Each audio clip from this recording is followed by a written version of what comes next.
Hey guys, what's up? Richard here. Today we're gonna talk about another very popular line, which is the Russian defense. So the the Russian defense starts with 1 e4, e5, um, knight f3, knight f6, and knight takes on e5. Now basically you have to take on this position for it to be a Russian defense. Otherwise it's some other variation, some four knights game or something. So basically the most popular response for black is just to kick this knight away by d6, and then white just goes back, and then black recaptures. Then and there's a lot of moves. White can also play d3 to kick this knight away, and then this knight goes back, and then the game continues. Uh, White is gonna play knight c3 and knight c6, and this is a pretty equalish game, and the French attack.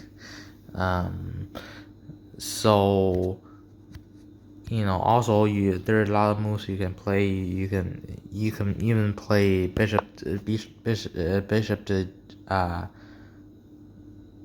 g5, and this is a line. Bishop to g5, bishop to e7. No, not king to d7 though. Bishop to e7. And then this game is pretty equal. Black's gonna castle, white's gonna castle, and then a pretty equalish game.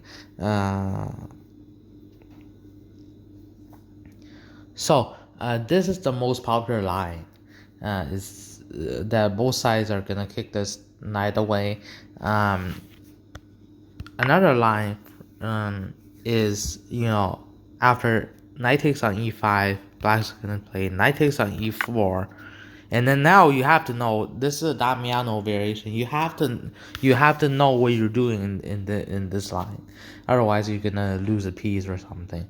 And then white is gonna play queen to e2, attacking this knight, right? And then you cannot move the knight. You don't want to save the knight with the pawn. What you want to play is queen to e7, right?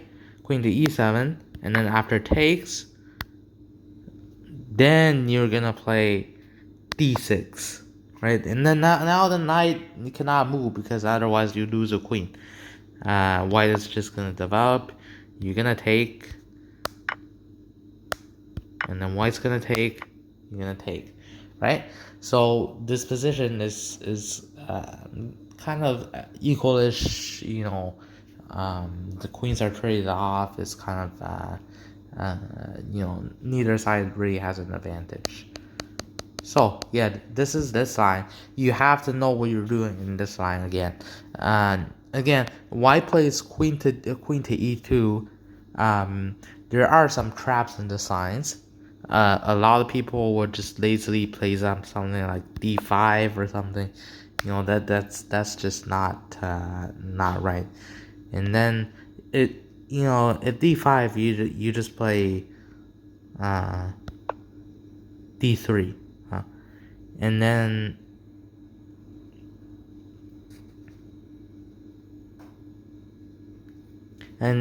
in this position is still kind of savable.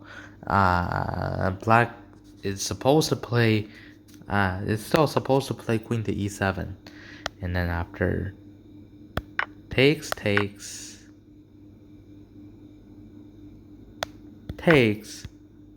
then black plays this, right? And then white just develops. So after takes, and then white just develops a bishop and castle. And now white already has a little bit of advantage. Black lost a pawn. Black is down a pawn. This isn't the worst of it. Some people, I see a lot of people play d5 protecting the knight, and then after d3 attacking, they move the knight away. And this is just you can see the engine is already giving plus 7.9. This is just a ridiculous move, because right now you can see it's white to move, and then we have a queen on the center, pinning the ready to check the queen, and then we have one of our pieces. So we have a lot of discoveries. One of the best discoveries we can make is knight to c6 with an attack with a discover check from our queen, and then no matter what black plays, black's best move is to play here. We're gonna play knight captures, bishop captures, and then we just develop. Now we're up a whole queen. So yeah, that's one of the simplest tricks. I've seen a lot of people fall into this tricks, especially in the 1,000 or even the 1,300 level. People are falling for this trick. So there's that. Don't fall for this trick.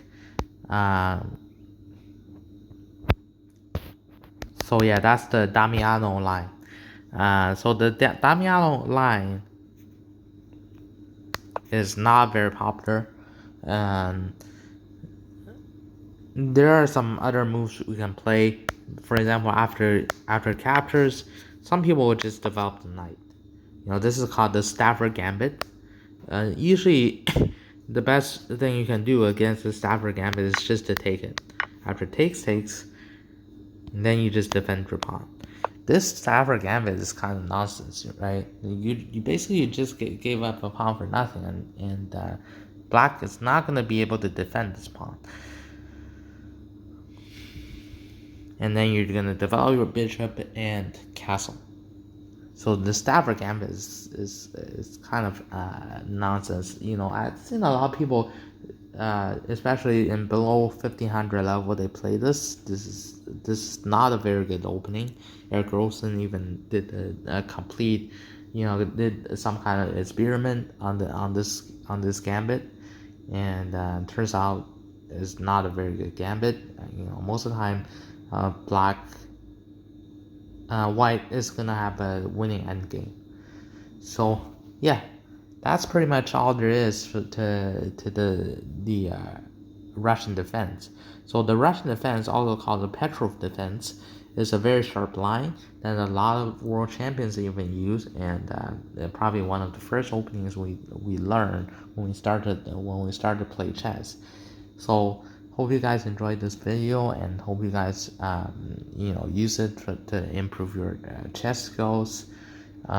So thanks again for watching. I'll see you in the next video.